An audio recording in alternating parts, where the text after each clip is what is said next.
할렐루야. 할렐루야. 아멘. 2023년의 마지막 이 주일 예배 자리에 우리가 발걸음에 있다는 것이 감사한 거예요. 하나님의 은혜로 주님께서 우리를 붙들어 주셔서 우리가 믿음을 지키고 여기까지 온 것에 감사를 드립니다.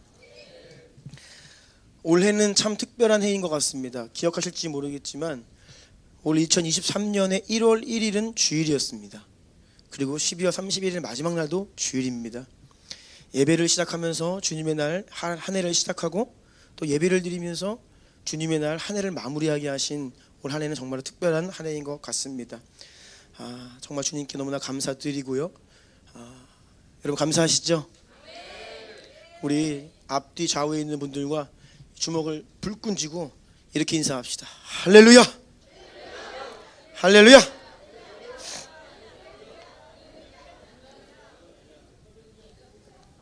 네, 모든 영광은 주님 홀로 받아 주시옵소서. 오늘은 예배 후에 광고가 끝나면 곧바로 이어서 재정예결상 공동의회가 진행됩니다. 그래서 그 자리에 모두 남아주시면 감사하겠고요. 나는 자격이 안 돼 그런 분 안 계십니다. 다 남아주셔서 함께 해주시면 감사하고요. 또 공동의회가 끝나면 교회학교 친구들 달란트 잔치가 있습니다. 제가 달란트 잔치 그 물건들을 보니까 저도 좀 달란트 좀 줬으면 좋겠더라고요. 네, 사고 싶은 게 많아요. 그래서 우리 아이들이 오늘 마음에 감동이 있으면 또 그 선물을 또 누구에게 또 줄지 모르겠어요. 누가 저에게 와서 제가 원하는 그거 다른 게 아니라 짜장 범벅 그거 그거 누가 나에게 줄지 모르겠는데 아무튼 네, 기쁨의 잔치가 있어요. 하나님께서는요 우리의 인생을 다 마치면요 주님 예수님 다시 오실 때는 결산하세요. 그때 나에게 달란트가 쌓여 있어야지 내가 하나님의 상급을 받을 수 있는 거거든요. 그래서 우리 아이들에게 그걸 특별히 알려주고 교육하기 위해서 실물 교육하는 거예요. 달란트 잔치 너무 좋은 것 같아요. 그래서 좋은 풍성한 잔치가 되기를 간절히 원합니다. 그리고 오후에는요 감사 나눔 또 내년도 소망 나눔을 합니다. 그리고 저녁 식사는 교회에서는 제공되지 않습니다. 저녁 시간을 좀 자유롭게 휴식도 취하시고 또 집에 다녀오실 분 다녀오시고 나는 거할 곳이 없습니다. 빈방 있는 집은 좀 알려주시고 그래서 저기 휴식을 취하시다가 11시 밤 11시에 송구영신 예배로 다시 모여서 새해 첫 시간을 또 주님께 올려드리기를 원합니다. 하나님께서 오늘 이 하루 우리 위에 큰 은혜 베풀어 주실 것입니다. 기대하는 마음으로 기쁨으로 감사함으로 하나님 앞에 올려드리기를 원합니다. 오늘 하나님께서 우리에게 주시는 말씀은 사무엘상 16장 7절인데요. 다 같이 일어나실까요? 한 목소리로 하나님 말씀을 선포하며 아멘합니다. 시작. 여호와께서 사무엘에게 이르시되 그의 용모와 키를 보지 말라. 내가 이미 그를 버렸노라. 내가 보는 것은 사람과 같이 아니하니 사람은 외모를 보거니와 나 여호와는 중심을 보느니라 하시더라. 아멘. 자리에 앉으시겠습니다. 오늘은 영의 사람 12번째 메시지입니다. 마지막 메시지가 될 것 같습니다. 제가 이 메시지를 못 전한 메시지가 많이 있어서 내년도까지 이어갈까 하다가 그래서 새해가 되는데요. 또 새롭게 시작해야죠. 그런데 잘 보면요 다 그게 그겁니다. 본질은요 통합니다. 그래서 내년도에는 또 새로운 시리즈로 말씀을 전할 예정이고요. 올해를 마무리하면서 영의 삶 12번째 마지막 메시지입니다. 제목을 같이 읽어볼까요? 시작. 주여 저희의 마음의 중심을 새롭게 하옵소서. 아멘. 이러한 제목으로 하나님 말씀을 전하겠습니다. 우리는 지난 시간에 예수님의 겸손에 대한 말씀을 나누었습니다. 빌립보서 2장 5절이죠. 너희 안에 이 마음을 품으라. 곧 예수 그리스도 예수의 마음이니. 아멘. 우리 안에 예수님의 마음을 품으라고 말씀하십니다. 우리 마음 안에 예수님의 마음을 가져라. 우리의 생각과 태도를 예수님과 같게 하라. 우리의 마음이 예수님의 마음과 같게 하라, 같아지게 하라. 이러한 말씀입니다.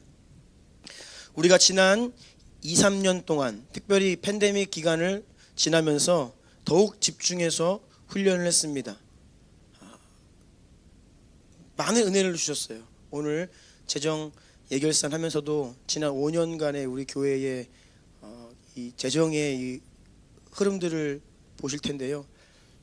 위기라고 할 수 있는 이 코로나 기간을 지나면서 가장 큰 은혜를 받았습니다. 2배, 3배 갑절에 하나님의 은혜를 받았고요. 주님께서 정말로 이 기간 동안에 우리를 특별하게 훈련하라고, 어떻게 보면 우리는 하나님께서 훈련하라고 그냥 모든 여건과 환경을 마련해 주신 것 같은, 그렇게 느낄 만큼 이 코로나 팬데믹이 위기가 아니라 우리에게 주어진 특권의 시간이었다라는 것이죠. 우리가 집중해서 훈련을 했는데요, 그때 가장 많이 인용한 말씀 중 하나가 다음의 말씀인 것 같아요. 오늘 예진자매가 선포할 때도 이 말씀 또 인용하더라고요. 같이 읽어볼까요? 시작. 너희는 이 세대를 본받지 말고 오직 마음을 새롭게 함으로 변화를 받아 하나님의 선하시고 기뻐하시고 온전하신 뜻이 무엇인지 분별하도록 하라. 아멘. 마음을 새롭게 하라. Renew mind. 제가 설교할 때뿐 아니라 우리가 기도할 때, 훈련할 때, 여러분들이 감동을 나누고 할 때 가장 많이 인용하고 가장 많이 선포한 말씀이 바로 이 로마서 12장 2절 말씀, 마음을 새롭게 함으로 변화를 받아, 이 말씀이 아닌가 생각해 봅니다. 그런데 여러분, 우리가 이렇게 붙들고 선포해온 이 말씀이 정말 저와 여러분 우리 안에 실제가 되고 살아 역사하는지, 우리 각자의 마음이 정말로 새롭게 되었는지 살펴보아야겠습니다. 사람의 마음은요, 겉으로 눈에 보여지는 게 아니죠. 사람의 마음은 숨겨져 있어요. 감추어져 있습니다. 그래서 우리가 많이 속아요. 사람에게 속고 서로 속고. 마지막 때의 특징 중에 하나는 서로 속기도 하고 속이기도 한다. 사람의 마음이 이게 좀처럼 알기가 쉽지 않습니다. 심지어는 때로는 나 스스로도 내 마음 안에 무엇이 있는지 내 마음을 몰라요. 나도 나에게 속아. 나에게 이런 동기가 있었어? 내 마음이 이랬어? 모르는 거예요. 모르고 사는 거예요. 한 해를 마무리하면서 여러분 각자가 조용한 시간 속에서 자신의 마음을 잘 살피고 점검하고 한 해를 되돌아보신 줄로 생각합니다. 우리가 리뉴 마인드를 힘차게 소리 높여 외치고 선포하는 것도 중요하지만, 동시에 우리는요, 아주 조용한 시간과 공간 안에서 차분히 여러분 각자의 마음을 좀 세세하게 깊이 들여다볼 필요가 있습니다. 우리의 마음을 좀 들여다볼 필요가 있다는 거예요. 바리새인들은요, 눈에 보이는 것과, 겉으로 보이는 것과 그들의 속마음이 완전히 달랐던 사람들입니다. 그래서 그들은 세례 요한과 예수님에게 아주 호된 책망을 받았습니다. 호된 책망을 받았어요. 하지만 그 말을 듣고, 예수님의 말씀을 듣고 회개하고 돌이켜서 구원에 이른 바리새인이 몇 명입니까? 죄송합니다. 제 얼굴에 뭐 묻었나요? 아니죠? 네, 여러분들 오늘 저를 너무 유심히 또렷이 보고 계셔서 제가 계속 오늘 왜 이러지? 나 얼굴에 뭐 묻었나? 너무 이렇게 저를 잘 보시는데, 그래서 감사합니다. 네, 은혜 받고 계신데 아닌 줄 알고 이제 편하게 전하겠습니다. 이 말을 해야지 제 마음이 편해질 것 같아서 지금 계속 뭐가 묻었나. 네. 그리고 여러분 말씀을 들을 때에 딴 생각을 하시면, 제가 가끔 이제 그런 딴 생각을 하는 여러분의 얼굴을 보면 제가 왜 저러시지? 그럴 때가 있어요. 내가 뭐 말을 잘못했나? 저와는 상관없는 다른 생각 때문에 얼굴 표정이 막, 어떤 분은 이렇게 설교를 듣다가 웃기도 하세요. 딴 생각한 거죠. 제가 지금 웃기만 안 했거든요. 근데 피식 웃으세요. 그러니까 다른 생각하다가 웃긴 거예요. 그러니까 네, 그래서 온전히 집중해 주시길 축복합니다. 예수님의 호된 책망을 듣고 돌아온 바리새인이 상당히 드물어요. 누가 있습니까? 여러분, 누가 있어요? 한 사람은 분명히 있습니다. 사도 바울. 그는 바리새인 중에 바리새인이었죠. 그런데 예수님 부활 이후에 환상 가운데 예수님 만나고 회개하고 돌아왔습니다. 바울은 확실히 한 사람 바리새인 돌아왔어요. 그런데 또 누가 있을까요? 후보자가 몇 명 있습니다. 근데 명확하진 않아요. 니고데모, 또 아리마드의 사람 요셉. 이분들은 바리새인이라고는 정확히 기록되어 있지 않은데 정황상 바리새인이었을 수도 있다라고 추정해 볼 수 있는 분들입니다. 이런 분들 빼고는요 대부분의 바리새인들이 주님께 돌아오지 않았습니다. 주님 하시는 말씀을 듣지 못해요. 예수님께서 바리새인들 만나시면요 아주 명확하게, 아주 신랄하게, 전문 용어로 돌려까기가 아니라 돌직구로 그냥 있는 그대로를 말씀하셨어요. 너희들의 마음 안에 뭐가 있는지 단도직입적으로 민망할 정도로 호된 책망을 하셨는데, 그들의 영적인 실체를 가감없이 드러내셨는데, 이 마태복음 23장 보시면요 화 있을진저 외식하는 서기관들과 바리새인들아 라고 하시면서 예수님 하시는 말씀을 들어보시면요 낱낱이 그들의 마음에 숨겨져 있는 것들을 드러내시고 책망하십니다. 하지만 그럼에도 불구하고 그들은 자신들의 마음의 실상을 전혀 깨닫지 못합니다. 전혀 깨닫지 못해요. 바리새인들은요 그들의 사역과 수고, 섬김, 열심은요 누구도 따라올 수 없을 만큼 최고였습니다. 일주일에 2번씩 금식했습니다. 매일 정해진 시간에 기도의 분량을 채우는 자들이었습니다. 철저히 11조를 구별하였습니다. 구제하였습니다. 하나님 말씀을 아주 잘 지키는 자들이었습니다. 정말로 죄라고 하면 쳐다도 안 봐요.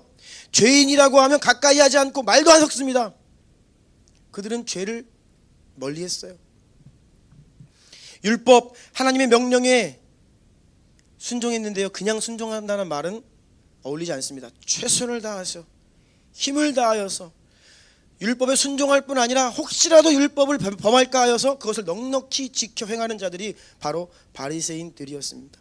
예수님이 십계명을 말씀하시면서 살인하지 말라, 간음하지 말라, 도둑질하지 말라 말씀 쫙 율법을 말씀하시면요 그들은 이렇게 이야기해요. 선생님, 제가 어렸을 때부터 지금까지 그 모든 것들을 다 지켜 행하였습니다 라고 이야기할 만큼 그런 사람들이었어요. 그래서 그들은 스스로 거룩하다, 나는 잘하고 있다, 나는 영적인 사람이다, 영적인 세계를 누구보다 잘 알고 있다, 성경의 진리를 잘 알고 있다, 하나님을 잘 섬기고 있다, 예배를 잘 드리고 있다. 그런데 주님께서 그들에게 뭐라고 말씀하십니까? 너희가 맹인이 되었더라면 죄가 없으려니와 본다고 하니 너희 죄가 그대로 있느니라. 못 본다는 거예요. 누구보다 잘 본다고 착각을 하고 있을 뿐 너희는 맹인이다 말씀하시는 거예요. 화 있을진저 눈먼 인도자여, 어리석은 맹인들이여, 화 있을진저 너희 맹인된 인도자여, 화 있을진저 외식하는 서기관들과 바리새인들이여, 잔과 대접의 겉은 깨끗이 하되 그 안에는 탐욕과 방탕으로 가득하게 되었도다. 눈먼 바리새인이여, 너는 먼저 안을 깨끗하게 하라. 그리하면 겉도 깨끗하여지리라. 화 있을진저 외식하는 서기관들과 바리새인들이여, 회칠한 무덤 같으니 겉으로는 아름답게 보이나 그 안에는 죽은 사람의 뼈와 모든 더러운 것이 가득하도다. 이와 같이 너희도 겉으로는 사람에게 옳게 보이되 안으로는 외식과 불법이 가득하도다. 다른 사람들도 다 속였습니다. 그리고 자기들 스스로도 완전히 속고 있었어요. 마태복음 23장 33, 34절 읽어주시겠어요? 뱀들아, 독사의 새끼들아, 너희가 어떻게 지옥의 판결을 피하겠느냐? 그러므로 내가 너희에게 선지자들과 지혜 있는 자들과 서기관들을 보내매 너희가 그 중에서 덜어는 죽이거나 십자가에 못 박고 그 중에서 덜어는 너희 회당에서 채찍질하고 이 동네에서 저 동네로 따라다니며 박해하리라. 아멘. 여러분, 겉과 속이 다르다는 것이 이렇게 무서운 겁니다. 겉과 속이 다르다는 것은 너무나 무서운 거예요. 내 마음의 실상이 어떤지를 잘 모르면서 신앙생활을, 종교생활이죠. 그렇게 되면 사람이 이 지경까지 갈 수 있습니다. 지옥의 판결을 피할 수 없는 지옥의 문으로 직행을 하고 있어요. 그런데 본인은 천국 문을 향해 가고 있다라고 착각을 합니다. 그리고 그것을 알려줘도 못 알아들어요. 모르니까 못 알아들으니까 하나님의 사람들을 보내십니다. 선지자들을 보내십니다. 하나님의 말씀을 대언하십니다. 그러면 안 된다. 곁길로 가고 있다. 멸망의 길로 가고 있다. 너희의 마음이 부패했다. 너희 마음이 온전치가 않다. 계속해서 말씀하시는데 그것을 못 알아듣고 어떻게 해요? 선지자들을 박해하고 옥에 가두고, 그러다가 결국 하나님의 아들 예수 그리스도께서 친히 오셔서 말씀하시는데도 못 알아듣고 거절하고 예수님까지 죽입니다. 여러분, 우리가요 우리 마음의 실상을 온전히 깨닫지 못하면요 하나님께 열심히 한다라고 하는데 하나님의 일을 방해하게 돼요. 사도 바울이 그랬잖아요. 열심을 다해서 하나님을 섬겼어요. 최선을 다해서 목숨을 다해서 하나님을 섬겼어요. 근데 그게 뭐예요? 예수님을 박해하는 일이었어요. 어찌하여 네가 나를 박해하느냐? 하나님을 박해할 수 있어요?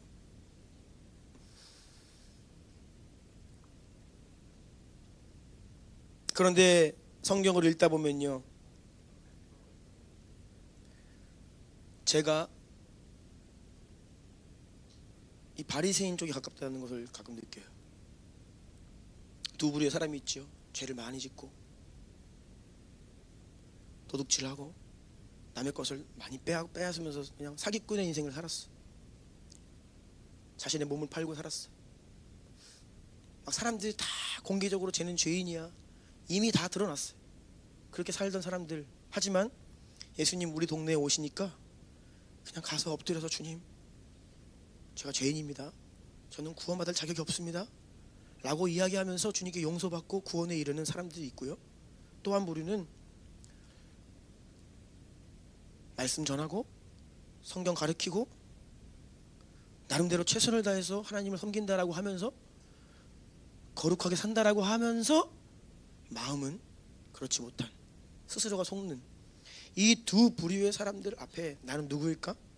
바리새인에 가까운 거예요.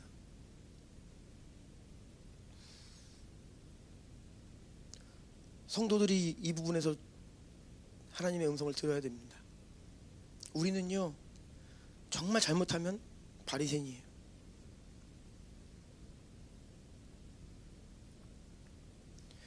마태복음 15장 7절 8절 함께 읽어볼까요? 시작. 외식하는 자들아, 이사야가 너희에 관하여 잘 예언하였도다. 일렀으되 이 백성이 입술로는 나를 공경하되 마음은 내게서 멀도다. 아멘. 이 백성이 입술로는 나를 공경하는데 마음은 내게서 멀다. 여러분, 이게 오늘날 주님 이 말씀 하시면 누가 이 말씀의 대상입니까?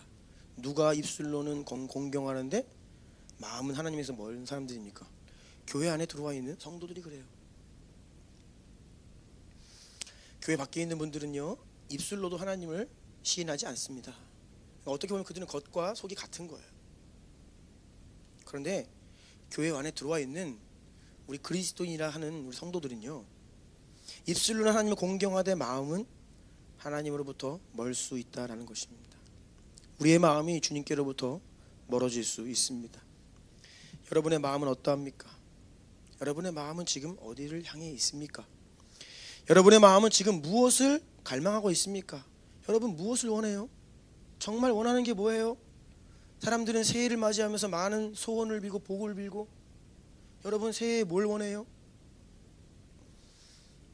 여러분의 마음을 만족해 하는 게 뭡니까? 여러분의 마음을 힘들게 낙심케 하는 요소가 무엇입니까? 왜 기쁘고 왜 힘들어요? 그게 여러분 마음의 중심에 있기 때문에, 관심사이기 때문에, 중요한 것이기 때문에 그래요. 여러분이 그것을 원하기 때문에 그것을 얻으면 기쁘고 못 얻으면 낙심하는 거예요. 그게 뭐냐고요? 여러분 마음에 있는 그거, 내가 정말 중요하게 여기는 그것이 무엇인지를 묻고 있는 것입니다. 내 마음의 중심에 딱 자리 잡고 있는 그것이 무엇인지를 우리는 돌아보아야 합니다. 제가 이 마음에 대해서 한 주간 좀 많이 생각을 했어요. 제 마음 하나님 앞에 어떨까? 내 마음 주 앞에 이대로 가도 괜찮은 것일까? 나 이대로 가면 끝까지 완주할 수 있는 걸까? 사역자의 인생으로 보자면요, 제가 어떻게 보면 아직 전반전이에요. 전반전에 45분에 한 20분도 안 지났어. 아직 제가 인식하는 저 얼마나 오래 하려고 그러세요? 뭐 그러지. 아무튼 저는 아직 시작이에요. 근데 아직 하프타임도 안 왔는데 제 마음에 조금 문제가 있다라고 하면 이거 어떻게 끝까지 가겠나. 잘 가다가도요 끝에 가가지고 넘어질 수 있거든요. 지금부터 문제가 있으면 이거 심각한 거잖아요. 제가 마음에 대해서 이렇게 생각을 하는데 지난주에 맥체인 성경을 읽다 보니까 다음과 같은 내용이 나왔어요. 역대하 32장 31절 읽어주세요. 그러나 바벨론 방백들이 히스기야에게 사신을 보내어 그 땅에서 나타난 이적을 물을 때에 하나님이 히스기야를 떠나시고 그의 심중에 있는 것을 다 알고자 하사 시험하셨더라. 아멘. 여러분 이 말씀을 잘 보십시오. 저는 이전에는 이 말씀이 잘 눈에 들어오지 않았습니다. 그런데 이번 주에 좀 새롭게 보였어요. 여러분 이게 참 놀라운 구절입니다. 어떻게 보면 난해한 말씀이에요. 하나님이 어떻게 이러실 수가 있지? 아 이러실 수도 있구나.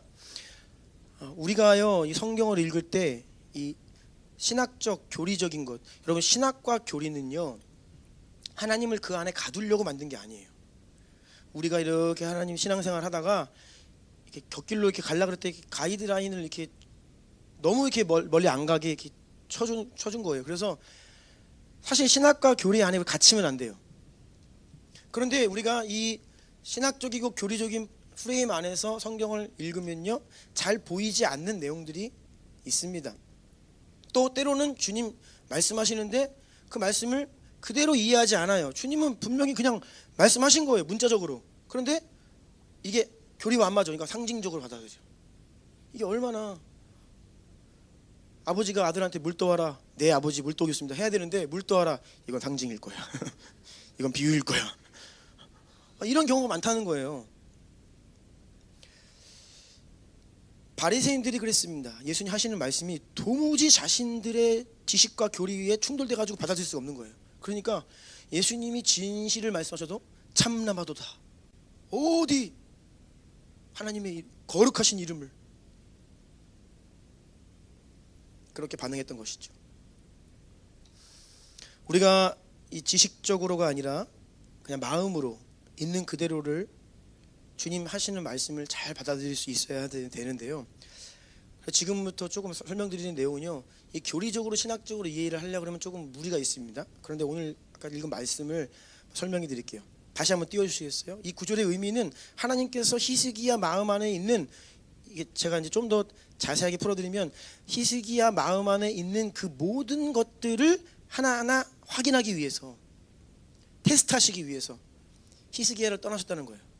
그를 홀로 내버려 두셨다 이런 말입니다. 아니 왜 마음을 아시려면 함께 하셔야지 왜 떠나셔? 이것을 조금 여러분들이 이해하기 쉽게 결론적으로 좀 설명을 드리자면 이런 거예요. 직원들이 사장님이 옆에 있으면 잘합니다. 왜요? 보고 있으니까 잘해요. 또 사장님이 나를 잘 대해주시면 잘해요. 그런데 언제 문제가 생기냐? 사장님이 출장 가시면 마롱주 대표님이 지난주 중에 출장을 다녀오셨는데 마롱주 직원들 잘하고 계셨죠? 대표님이 일주일 안 계신다. 그때 직원들의 모습을 보면 이제 마음의 심중에 숨은 것이 드러나요. 또 사장님이 나에게 잘해줄 때에는 내가 또 충성을 합니다. 근데 언제부턴가 내 마음에 안 들어. 일 열심히 하는데 페이도 제대로 안 주고 뭐 직원 복지도 제대로 안 해준 것 같고 이런 불만이 생기면 또 마음에 숨은 것이 이제 슬슬 드러나게 돼요. 그런 의미예요. 이게 하나님이 히스기야를 잠깐 떠나신 거예요. 왜요? 그 마음에 진짜 뭐가 있는지를 확인하고 싶으셔서.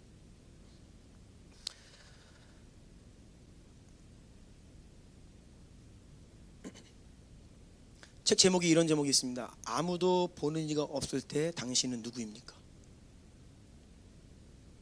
하나님이 계신 것처럼 느껴지면 잘해요. 우리가 정말 중요할 때는 언제냐? 하나님이 안 계신 것처럼 느껴질 때. 하나님이 나를 떠나신 것 같아? 그때가 진짜 중요한 거예요, 사실. 하나님께서 히스기야를 떠나시고 그 심중에 있는 것들을 확인하기를 원하셨습니다. 결국 어떻게 되었나요? 히스기야 마음 안에 교만이 있었습니다. 교만이 싹 그 마음에 숨겨져 있었어요. 하나님께서 그 통치 기간 동안에 은혜로 주신 것들 자신의 공적이라고 은근히 생각하고 있었습니다. 그래서 그것을 자랑하고 드러내고 인정받고 영광을 받기 원하는 그런 마음들이 있었습니다. 바벨론으로부터 사절단이 방문을 했습니다. 그때 히스기야가 자기 나라에 있는 모든 좋은 것들을 다 보여줬어요. 보물고를 열어서 금과 은과 향품과 보배로운 기름과 그의 군대가 얼만큼이고 무기가 얼만큼이고 그 모든 것들을 다 보여줬어요. 왜입니까? 나 이 정도야. 우리나라가 지금 이 정도다. 그러니까 어떻게 해서 사절단들이 다 엎드리고 경배하고 와 대단하십니다. 말로만 들었는데 진짜 이거네요. 박수를 하고 환호성을 지르고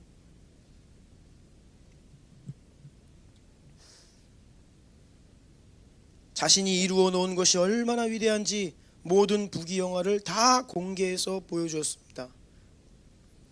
그것은 본래 누구에게 돌아가야 할 영광이었나요? 하나님 받으셔야 되는데 히스기야가 대신 받았습니다.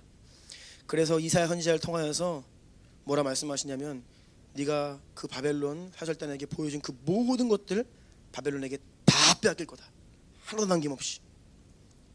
근데 하나님이 히스기야에게 그래도 긍휼과 자비를 베푸세요.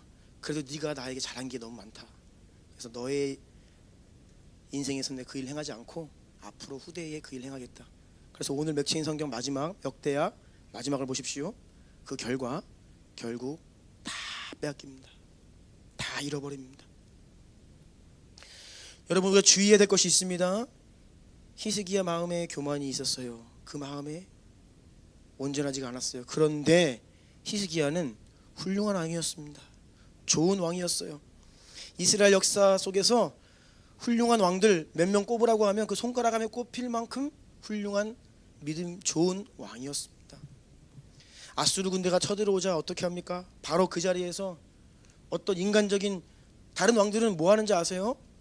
우리 군사력으로 안 돼? 그러면 빨리 저기 애굽 왕 불러, 다른 나라 왕 불러 빨리. 힘센 사람들 의지하면서 가서 막 곡물 바치고 뇌물 바치고 해가지고 도움 받기를 원해요. 살 궁리를 한다는 거예요. 그런데 히스기야는 그렇게 하지 않았어요.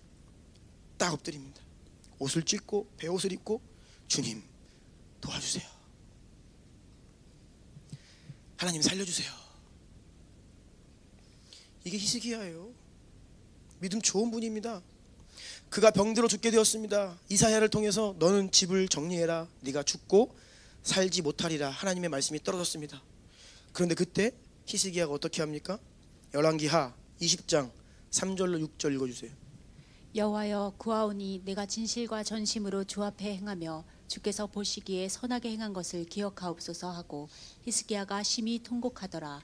이사야가 성읍 가운데까지도 이르기 전에 여호와의 말씀이 그에게 임하여 이르시되 너는 돌아가서 내 백성의 주권자 히스기야에게 이르기를 왕의 조상 다윗의 하나님 여호와의 말씀이 내가 내 기도를 들었고 내 눈물을 보았노라. 내가 너를 낫게 하리니 내가 3일 만에 여호와의 성전에 올라가겠고 내가 내 날에 15년을 더할 것이며 내가 너와 이 성을 아수르 왕의 손에서 구원하고 내가 나를 위하고 또 내 종 다윗을 위함으로 이 성을 보호하리라 하셨더라. 아멘. 놀라운 기도의 응답을 받지요. 기적적인 치유를 받습니다. 히스기야가 하나님께 요청합니다. 하나님 저를 치유하신다 약속하셨고 그런데 제가 무엇으로 그것을 알 수 있습니까? 증거를 주십시오. 증표를 주십시오. 하면서 어떻게 됩니까? 해시계의 그림자가 뒤로 10도 물러갑니다. 여러분 이게 어떤 기적인지 아십니까? 지구가 자전을 하니까 해시계의 그림자가 이렇게 나아가잖아요. 근데 갑자기 자전을 하다가 거꾸로 돈 거예요. 과학자가 이거 설명하는 걸 들었는데 말이 안 된다는 거예요.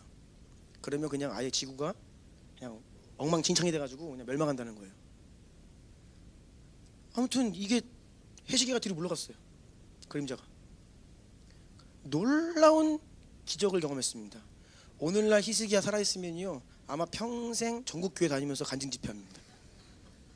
치유받았죠? 진짜로요. 기도한 거 다 응답받았죠? 놀라운 표적도 있죠? 이거는 뭐 진짜 난리예요. 그냥 막 나도 그 치유받고 싶어서 사람들이 몰려들고요. 아마 어마어마한 사역자였을 거예요. 그리고 정말로 그는 믿음이 있었잖아요. 하나님을 경외하는 왕이었어요. 좋은 왕이었다고요. 열왕기하 18장 3절로 6절 읽어주세요. 히스기야가 그의 조상 다윗의 모든 행위와 같이 여호와께서 보시기에 정직하게 행하여 그가 여러 산당들을 제거하며 주상을 깨뜨리며 아세라 목상을 찍으며 모세가 만들었던 놋뱀을 이스라엘 자손이 이때까지 향하여 분향함으로 그것을 부수고 느후수단이라 일컬었더라. 히스기야가 이스라엘 하나님 여호와를 의지하였는데 그의 전후 유다 여러 왕 중에 그러한 자가 없었으니 곧 그가 여호와께 연합하여 그에게서 떠나지 아니하고 여호와께서 모세에게 명령하신 계명을 지켰더라. 아멘. 여러분 얼마나 놀라운 왕이었습니까? 그런데 그럼에도 불구하고 그의 인생 후반부에 하나님이 그의 마음을 알고자 잠시 떠나시자, 그를 홀로 두시자 그 마음에 있었던 욕심과 교만과 자기 영광의 실체가 다 드러나게 된 것입니다. 저는 지금 히스기야가 타락했다, 지옥 갔다 그 말하는 게 아니에요. 히스기야는 훌륭한 믿음의 사람이었습니다. 그런데 그 인생 가운데 이 부분이 문제가 있는 거예요. 흠이 있는 거예요.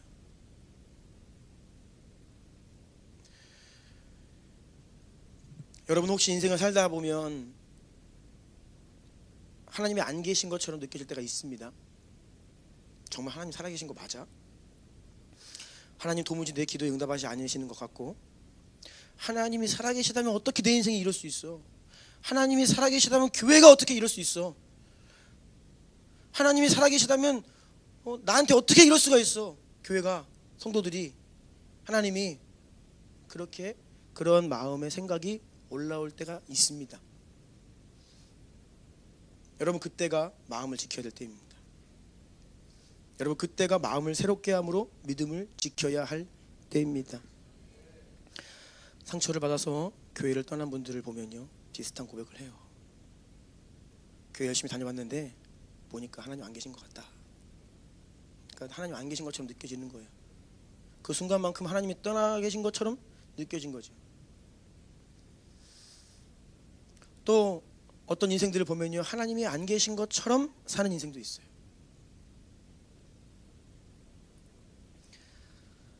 여러분 그때가요, 하나님이 여러분의 마음의 중심에 뭐가 있는지를 점검하시는 시간이에요. 더 마음을 새롭게 하고요, 믿음을 지켜야 되는 시간인 줄로 믿습니다. 여러분 이 은혜를 구해야 됩니다.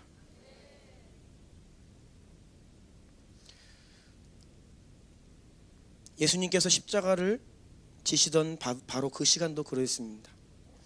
영원전부터 한순간도, 단 한순간도 아버지와 분리된 적이 없었던, 영원전부터 지켜오던 그 온전한 아버지와 아들 예수 그리스도와의 그 연합이, 그날 예수님께서 십자가 위에 달리시던 그날 그 시간만큼은 그렇지 않았어요. 하늘이 닫히고 아무런 응답이 없습니다. 마가복음 15장 33절 함께 읽습니다. 시작. 제6시가 되매 온 땅에 어둠이 임하여 제9시까지 계속하더니. 어둠이 임했습니다. 하늘에 아주 시커먼 먹구름이 꽉 차서요, 어둠이 임했어요. 하나님을 상징하는 그 태양을 찾아볼 수가 없습니다. 하늘 문이 닫힌 거예요. 예수님께서 늘상 하시던 말씀을 기억하시죠? 나와 아버지는 하나다. 나는 스스로 아무것도 할 수 없다. 내 뜻을 행하는 것이 아니라 아버지의 뜻을 행하고 있다. 내가 하는 말은 나의 말이 아니라 아버지께서 내게 주신 말이다. 아버지가 내 안에 계셔서 그 일을 하고 계시는 거다. 예수님은요, 아버지 하나님과의 온전한 연합으로 이 땅을 사셨거든요.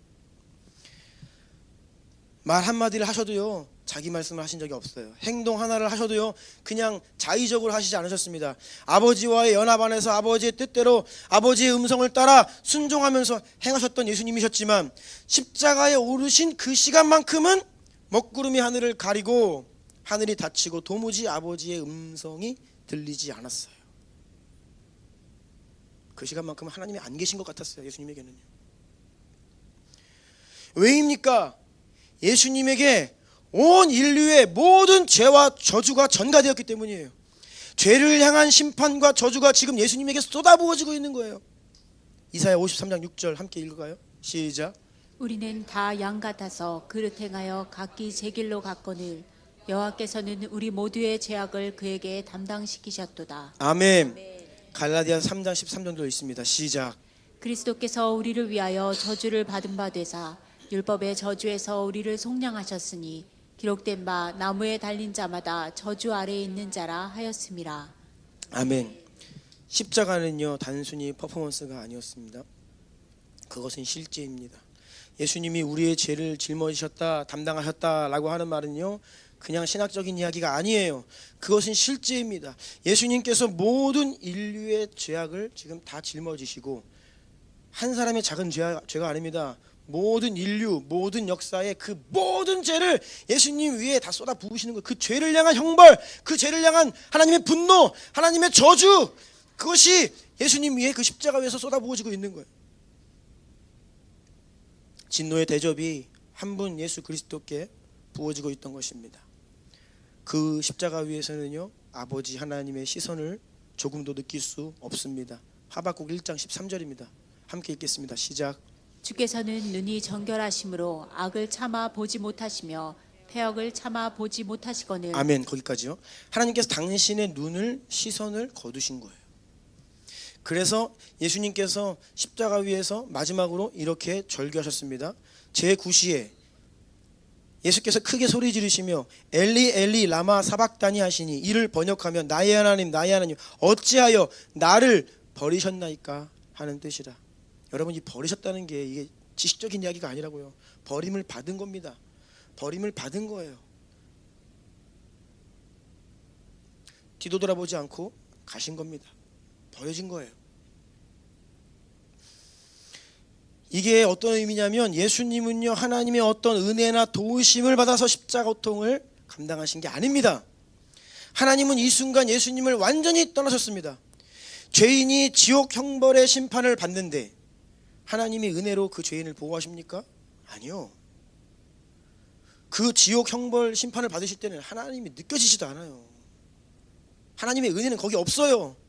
자비와 긍휼은 그 전까지입니다. 우리의 목숨이 살아있을 때까지만이에요. 심판대 앞에 서면이요 없어요. 없어요. 예수님은 온전히 스스로의 힘으로 하나님의 능력이나 은혜를 힘입어서가 아니라 완전한 죄인이 되셔서 십자가 형벌의 고통을 홀로 짊어지셨습니다. 제가 그래서 이것을 보면서 우리가 하는 행동들, 우리가 하는 어떤 일들에 대해서 그 이면에 이 네 가지 동력이 있다 한번 정리를 해봤어요. 띄워주시겠어요? 표를. 우리가 어떤 일을 할 때에 선을 행할 수 있고 악을 행할 수 있습니다. 그런데 선을 행할 때에 첫 번째 하나님의 은혜와 도우심으로, 그러니까 외적인 요인이죠. 하나님께서 우리를 도와주셔서 은혜로 우리가 선을 행할 수 있습니다. 그런데 두 번째가 있어요. 거듭난 속사람의 의지로 또 우리가 선을 행할 수 있습니다. 근데 이거 1번과 2번은 아주 긴밀히 연합되어 있습니다. 이것을 뭐 어떻게 구분할 수 있을까? 잘 모르겠어요. 그런데 오늘 말씀을 전하면서 이게 좀 구분을 하는 거예요. 자, 세 번째는 악한 영의 공격과 유혹과 속임수가 있습니다. 이것도 외적인 요인이죠. 외부의 악한 영에게 속아서 공격을 당해서 유혹받아서 죄를 질 수 있습니다. 악을 행할 수 있죠. 또 타락한 육신의 본성 때문에, 옛사람의 본성 때문에 우리가 악을 행할 수 있어요. 그러니까 두 가지는 외적 요인이고 두 가지는 내적인 요인인 거예요. 여기에서 오늘 중요한 게 지금 2번을 이야기하는 겁니다. 뭐예요? 하나님께서 이 히스기야 안에 그 2번을 확인하시라고 1번을 거두신 거예요. 은혜로 감당했던 일들을, 하나님이 도움을 했던 것들을 잠깐 거두신 거예요. 그리고 정말로 네가 스스로가 어떻게 하는지 보자 하신 겁니다. 그래서 여러분, 우리가요 이 2번을 강화하고 훈련하고 성장시키는 게 너무나 중요해요. 로마서 7장 21절부터 23절까지 함께 읽습니다. 시작. 그러므로 내가 한 법을 깨달았노니 곧 선을 행하기 원하는 나에게 악이 함께 있는 것이로다. 내 속사람으로는 하나님의 법을 즐거워하되 내 지체 속에서 한 다른 법이 내 마음의 법과 싸워 내 지체 속에 있는 죄의 법으로 나를 사로잡는 것을 보는도다. 아멘. 하나님께서 아까 그 보여서 첫 번째 하나님의 도우심, 외부 요인, 하나님의 은혜의 동력을 거두시면 이제 선을 행할 수 있는, 선을 행하기 위해서는 어떤 요인만이 남아요? 나의 거듭난 속사람의 의지만 남는 거예요. 그것으로 행하는 것을 보기를 원하신다는 거죠. 그때 진짜 내 마음에 무엇이 있는지가 드러난다는 거예요. 정말로 내 마음의 중심에 있는 것으로 우리가 결정을 하게 된다는 거예요.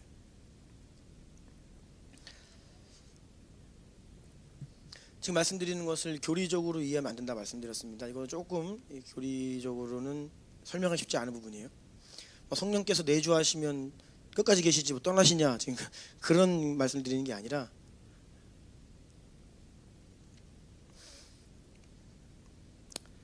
하나님께서 히스기야를 홀로 두고 떠나셨을 때처럼 만약 우리에게도 그리 하신다면 과연 저와 여러분 우리는 어떠한 선택을 하겠습니까? 여러분 마음에 지금 무엇이 있는지가 그것을 결정할 것입니다. 여러분 마음의 그 중심의 깊은 곳에 어떤 동기가 있는가? 정말 무엇을 원하는가? 그것이 여러분의 선택을 결정할 것입니다. 말라기 2장 2절 주님 말씀하시는데요. 읽어볼까요? 시작. 만군의 여호와가 이르노라. 너희가 만일 듣지 아니하며 마음에 두지 아니하여 내 이름을 영화롭게 하지 아니하면 내가 너희에게 저주를 내려 너희의 복을 저주하리라. 내가 이미 저주하였나니 이는 너희가 그것을 마음에 두지 아니하였음이라. 아멘. 그래서 하나님 말씀하시는 거 너희가 하나님 말씀 나의 말을 들어야 된다. 그리고 어떻게 듣는 것에서 그치는 게 아니라 그것을 마음에 두어야 한다. 마음에 무엇을 두라고요? 하나님 말씀. 따라해 보십시오. 내 마음에 하나님 말씀을 두어야 합니다. 아멘. 우리 마음에 하나님의 말씀이 있어야 하는데 정작 많은 사람들의 마음에 하나님 말씀이 아니라 자기 생각으로 가득해요. 제발 좀 자기 생각 그만 묵상하고 제발 그거 그만하고 하나님 말씀을 여러분 마음에 채우십시오. 하나님의 약속을 여러분 마음에 채우십시오. 여러분 마음의 중심을 자리하고 있는 여러분의 생각을 밀어내고 하나님의 약속의 말씀을 그 마음의 중심에 두십시오. 하나님의 말씀을 들으십시오. 내 생각, 세상의 말들, 다른 사람이 했던 말들, 그것이 마음에 가득한 거예요. 이 세대가 그 마음에 하나님 두기를 싫어합니다. 이 세대가 마음에 하나님 말씀 두기에 게으릅니다. 그것을 부담스러워합니다. 마땅히 주의 백성들을 살라고 생명의 길로 가려고 구원의 길로 가라고 주님 하신 말씀을, 이거 생명의 말씀이거든요. 이거 사는 방법이에요. 유일한 방법이에요. 그런데 그것을 부담스러워해요. 그건 힘든데 어떻게 그렇게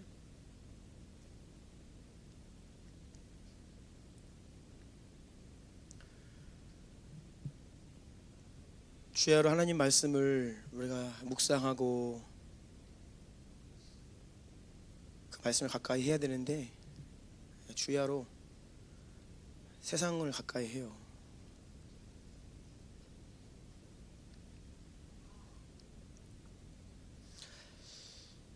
하나님 말씀하시며 명령하시면 힘들고 피곤하고 시간 없고 하지만 세상에 기웃거릴 때에는요, 어디서 그런 힘이 나고 또 어디서 그런 시간이 나는지, 시간 없는 거 다 핑계입니다.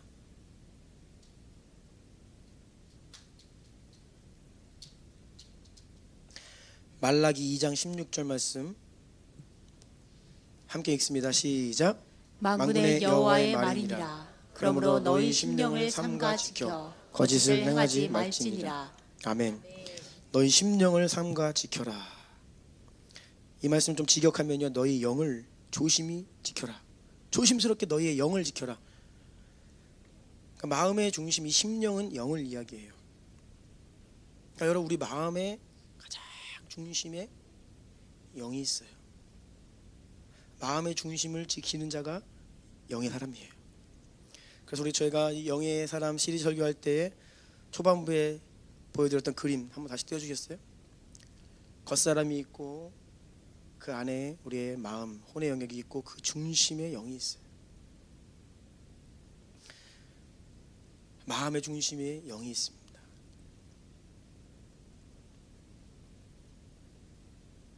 우리의 이 마음의 중심이 하나님과 연합하여야 생명이 우리에게 부어지는 거예요.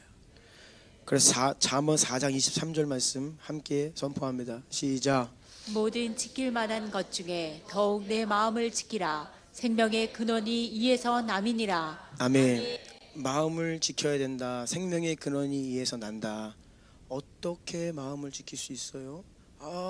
두 손으로 이렇게 감싸놓으면 지켜져요? 이렇게 하면 지켜야지 이러면 지켜져요? 네? 어떻게 지켜야 돼요? 방법이 없어요. 하나님 말씀으로 나아가야 됩니다. 하나님 말씀을 들어야 되고 하나님 말씀을 계속 마음에 묵상하고 이 생명을 공급받아야 돼. 연결되어 있어야 돼. 연결. 그 일을 중단하면요 다른 게 들어와요. 사무엘상 15장 22절 말씀 함께 읽습니다. 시작. 사무엘이 이르되 여호와께서 번제와 다른 제사를 그의 목소리를 청족하는 것을 좋아하심같이 좋아하시겠나이까. 순종이 제사보다 낫고 듣는 것이 순양의 기름보다 나으니. 아멘. 듣는 것이 여기서는 또 듣는 것이라고 본질적인 것을 말씀하. 다른 게 아니다. 어떤 듣는 것이 하나님이 원하시는 거다. 들어야 된다는 거예요. 열왕기상 3장 9절 10절 보면요, 이제 여기에는 솔로몬이 1,000번제를 드리고 꿈을 꾸는데 꿈속에서 하나님 만나죠. 하나님께서 너 무엇을 원하느냐? 우리가 흔히 지혜를 구했다 이렇게 알고 있습니다. 물론 맞습니다. 그런데 이 병행 본문을 보면요, 이 열왕기상에는요 어떻게 되어 있냐면 듣는 마음을 주십시오라고 되어 있어요. 듣는 마음. 그러니까 이 듣는 것, 우리의 마음에 대한 것입니다. 이게 지혜, 이게 다 연합되어 있어요. 이게 다 같은 말입니다, 사실. 듣는 마음을 종에게 주사 주의 백성을 재판하여 선악을 분별하게 하옵소서. 듣는 마음의 원래 뜻은 들을 줄 아는 마음이에요. 우리 마음이 귀가 있어. 들을 줄 아는 마음.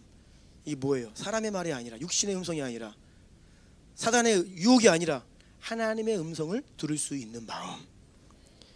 이게 한 가지를 구해야 된다면 이것을 구해야 된다는 거예요. 그래야 우리의 마음이 새롭게 돼요. 하나님의 음성이 딱 들려줘야 우리가 그 음성 붙들고 마음을 새롭게 하는 겁니다.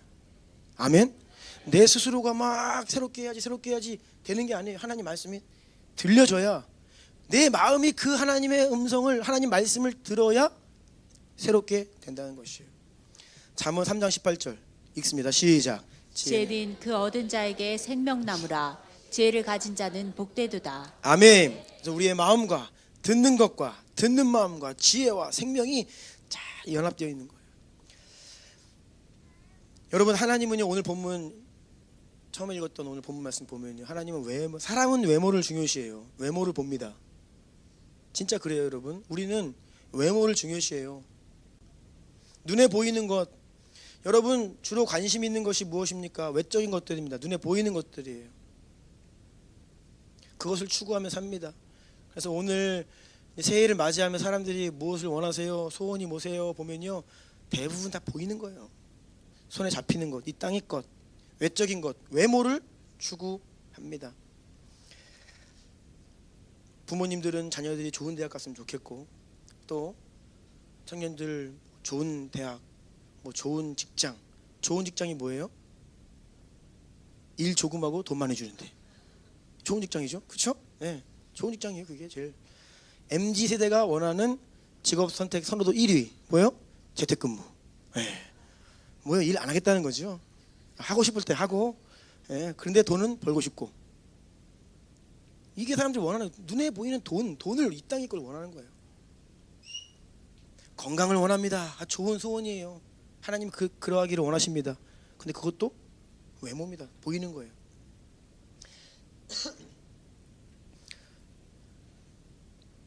눈에 보이지 않는 더 소중한 가치를 원하고 추구하는 사람들은 생각보다 드물어요. 성도들도 마찬가지입니다. 하나님은 외모가 아니라 다시요, 중심을 보십니다. 하나님의 관심은 우리가 그렇게 원하는 거 거기 있지 않아요. 하나님의 관심은요, 중심에 있어요. 우리 마음의 중심에 있습니다. 우리 마음은요, 눈에 보이지 않고 숨겨져 있는 것 같지만 또 어떻게 보면 그것이 결국 우리의 삶 전체의 열매로 나타나 보여집니다. 확인됩니다. 그래서 예수님께서 하신 말씀은요, 이러므로 그들의 열매로 그들을 알리라. 결국 열매를 보면 그 마음 중심에 뭐가 있는지를 알 수 있다 말씀하시는 거죠. 여러분, 우리가 왜 한 해를 잘 되돌아보아야 하냐면, 그러면서 우리의 마음이 어떻는지를, 마음 중심을 되돌아보라는 거예요.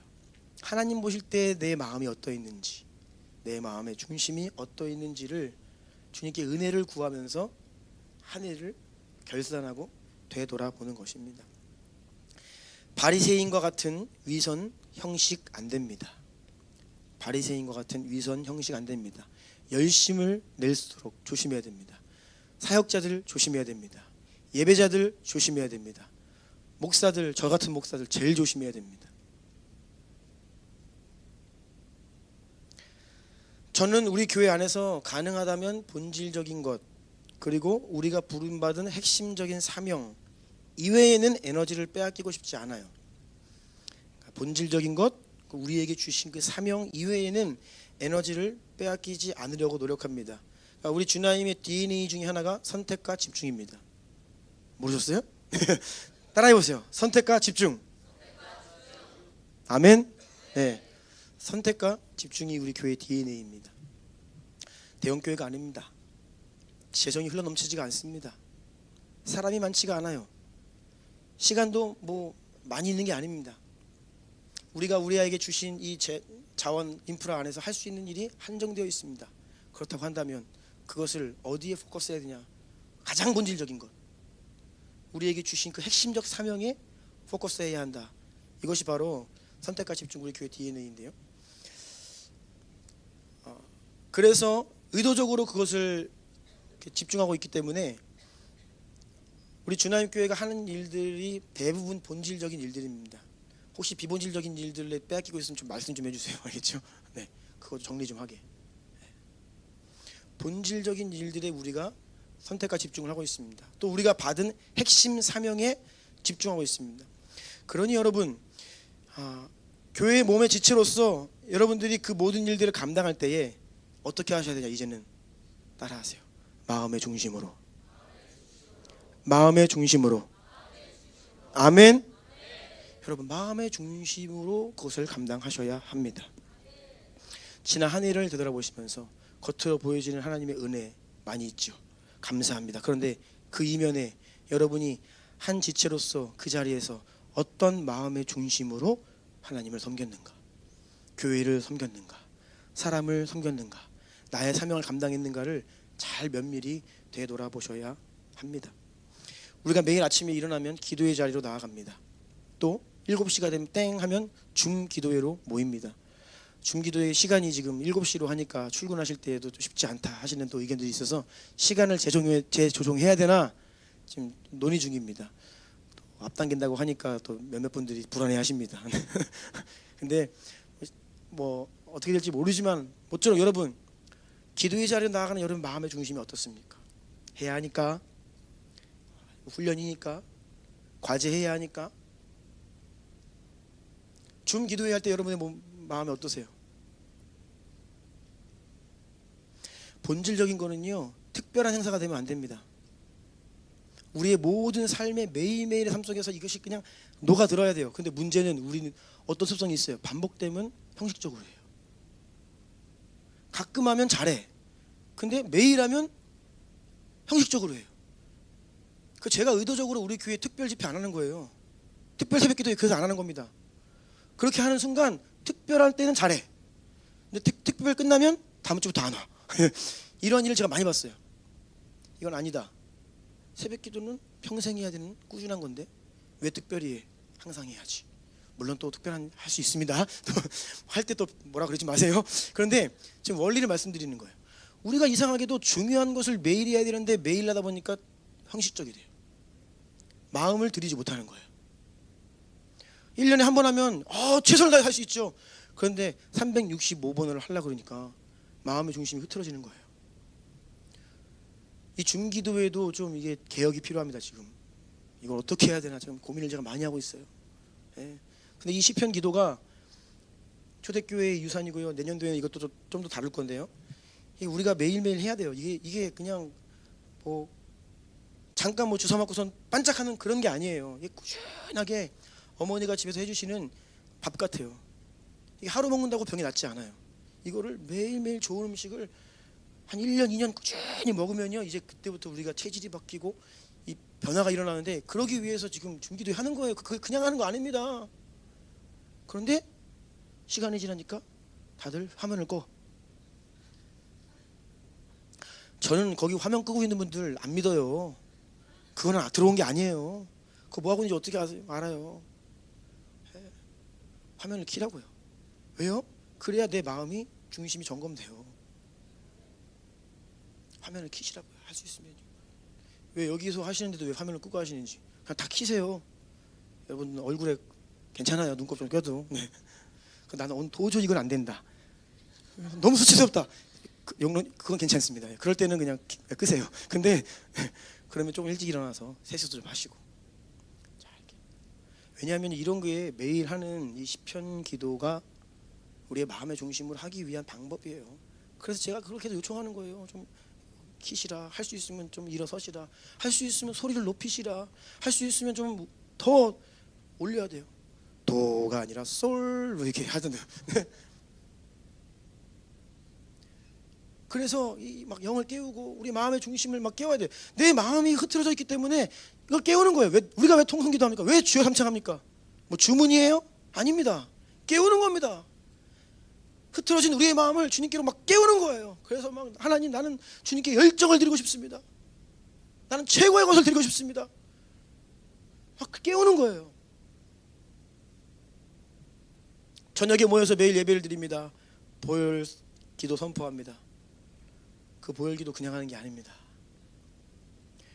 우리 안에 그 모든 영역에 주님께서 행하신 일들이 이미 있는데, 이미 약속되었는데, 이것이 보장되었는데, 주의 성도들이 그것을 모르고 속고 아파하고 눌리고 당하고 사니까 그래서는 안 됩니다. 주께서 우리를 위해 이런 놀라운 일을 행하셨습니다. 우리의 인생과 내면과 모든 영역에 예수의 보혈을 선포하고 바르고 덮고 뿌리고, 그러면서 승리를 선포하는 거예요.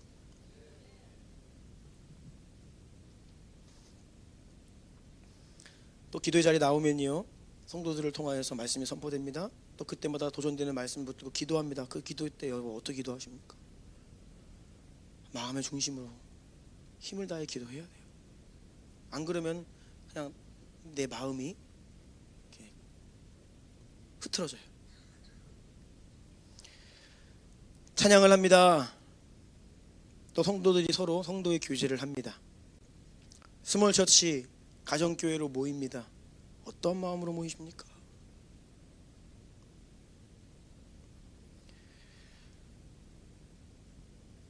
그 마음의 중심을 하나님 보고 계시다고요. 외모가 아니라 출석을 얼마나 잘했느냐 못했느냐 이거 중요한데, 그것보다 더 중요한 건 마음의 중심이에요. 가정교회가, 스몰 처치가 부흥해야 돼요. 더 큰 팬데믹이 오면 그거 준비된 스몰 처치가 살아납니다. 그거 그냥 하는 거 아닙니다. 코로나 팬데믹이 지나면서 이거 잘못하면 이렇게 모이는 것도 쉽지 않겠다. 앞으로 어떻게 해야 되나? 그러면 가정들 중심으로 두세 가정 조용히 은밀히 모여야 돼요. 이 데이빗 윌커슨 목사님이 하신 예언을 잘 들어야 됩니다. 그분이 말씀하셨어요. 마지막 때의 교회는 다 지하교회가 될 것이다. 그렇게 얘기했어요. 지금은 골든타임이에요. 이렇게 예배 드릴 수 있는 거는요. 앞으로 쉽지 않은 세상이 오고 있습니다. 그럼 그때 가서 기름 준비하려면 늦는다. 주님께서 말씀하신 거잖아요. 기름 준비하는 거예요. 그래서 가정 안에서 아버지들은 제사장으로 쓰셔야 돼요. 최소한 우리가 집 밖에 못 나간다. 아버지들은 그 가정의 제사장이 되셔서 아이들을 축복하고 아파하면 사역도 하고 말씀을 증언하는 수준에 올라오셔야 돼요. 이게 마지막 때를 준비하는, 승리하는 교회의 모습이에요. 우리가 지금 그런 것들을 준비하고 있는 거예요. 아주 본질적인 일들입니다. 이것을 그냥 하면 안 됩니다. 마음을 들여서 해야 돼요. 마음의 중심으로 해야 됩니다. 아멘.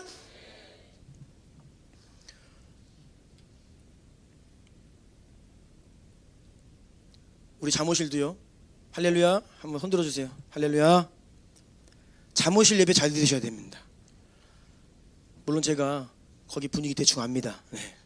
쉽지 않은 거 압니다. 뭐 여기저기서 난리가 나고 뭐 울고. 근데요, 우리 어머니도 마음 지키셔야 돼요. 뭐 우리는 힘들어. 그게 게 아니라 정말로 저기서 마음을 딱 지키셔서요, 할 수 있으면 말씀에 주목하시고 영으로 예배 드리시고 오기 전에 일주일 동안 아이를 위해 기도하셔야 돼요. 오늘 예배 잘 드릴 수 있도록, 주일 예배 잘 드릴 수 있도록 기도해 주셔야 돼요. 여러분, 예배 시간에도요, 우리 교회가 형식을 제한될까봐, 율법적이 될까봐 상당히 자유를 이렇게 추구하는 교회입니다. 뭐 하지 말라는 거 없죠. 가끔 저에게 성도들이 이렇게 요청할 때가 있어요. 목사님, 이게 교회가 이 문제가 있으니까 저 이거 못하게 좀. 그럼 제가 이제 다시 여쭤봅니다. 법을 만들라는 말씀인가요? 금지 조항을 만들까요? 금지 해가지고 한번 써붙여보기 시작할까요? 잠옷실 누구 출입 금지, 조용히 잡담 금지, 막 금지 한번 막 붙여볼까요? 법들? 그러면 조금 효과가 있습니다. 그런데 이게 본질적으로 역사하지는 않더라고요. 제가 볼 때. 하지 말자는 게 아니라 자발적으로 마음으로 잘하자는 의미에서 자유가 주어지는 거예요. 그러다 보니까 이게 때로는 선을 넘어갑니다. 본래 장로교회 예배의 모범이 보면요, 예배당에 들어오면 서로 인사도 하지 말라 그래요.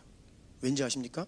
예배는요 온전히 하나님께 드리는 거다. 그래서 성도 간에 인사하지 말라, 이게 사실 다 써 있어요. 그리고 예배 시간에 일찍 와야 된다. 일찍 와서 무엇을 위해 기도해야 되냐? 특별히 선포되는 말씀, 목사님을 위해 기도해야 되고, 예배 순서를 위해 기도해야 되고, 대표 기도를 위해 기도해야 되고, 찬양을 위해 기도하고, 준비 기도해야 된다. 이게 다 예배 부분에 있어요.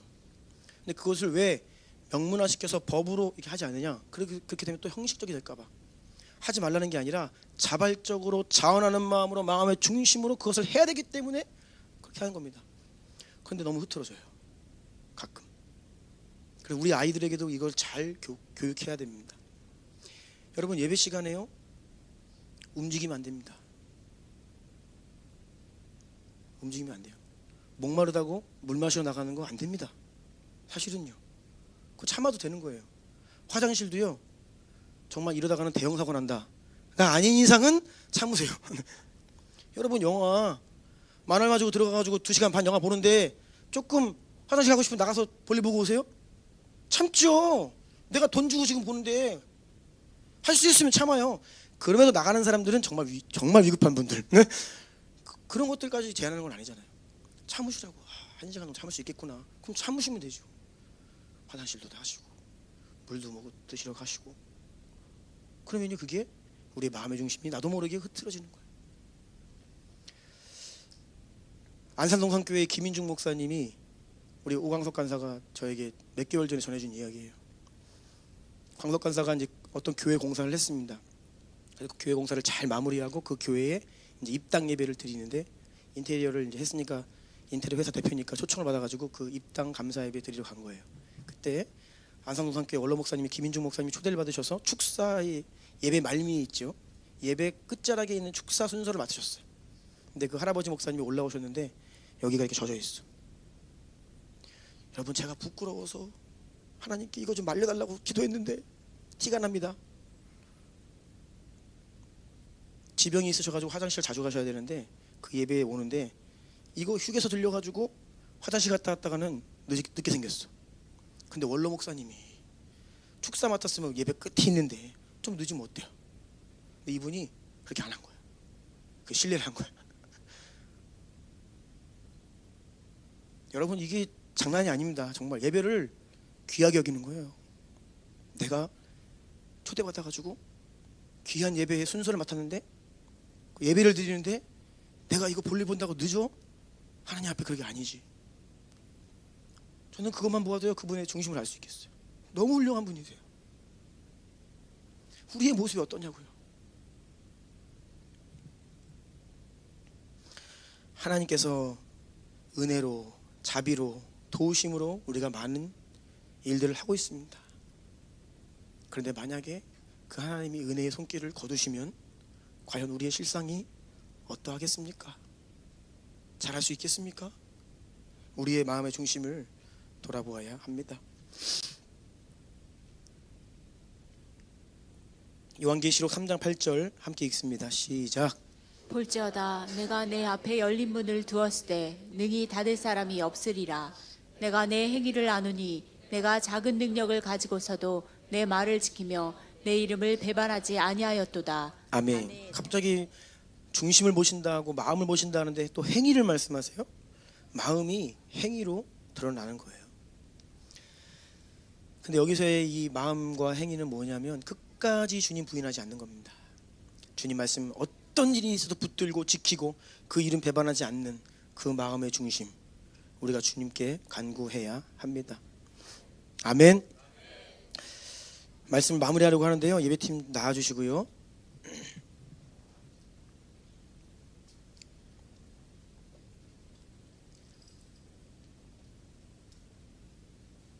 시편 147편 10절로 11절 보면요,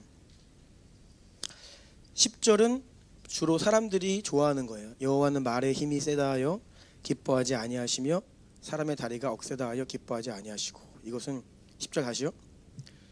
말의 힘, 군대가 막 강력하고 내가 막 얼마나 그걸 세상의 힘을 가지고 있냐, 나의 재력, 나의 신분, 또 나의 경력, 학력, 이런 것들. 그런데 하나님은 그거 기뻐하지 않으신다는 거예요. 사람은 그거 좋아, 너희들은 그거 좋아하지, 그거 기뻐하지, 나는 아니다. 11절이요. 여호와는 자기를 경외하는 자들과 그의 인자하심을 바라는 자들을 기뻐하시느니라. 이것이 하나님의 관심이에요. 우리 마음이 하나님을 경외해야 돼요. 한 해 동안에 특별히 하나님 경외하는 마음을 많이 기도했어요.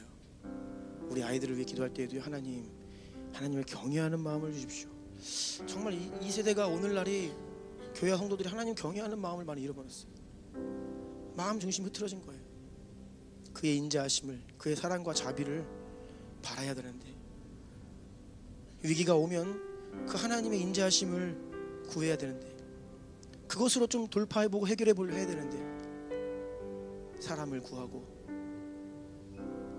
다른 도움을 찾아 헤매고, 우리의 모습이죠. 예레미야 17장 10절에 나 여호와는 심장을 살피고 폐부를 시험하고 각각 그의 행위와 그의 행실대로 보응한다.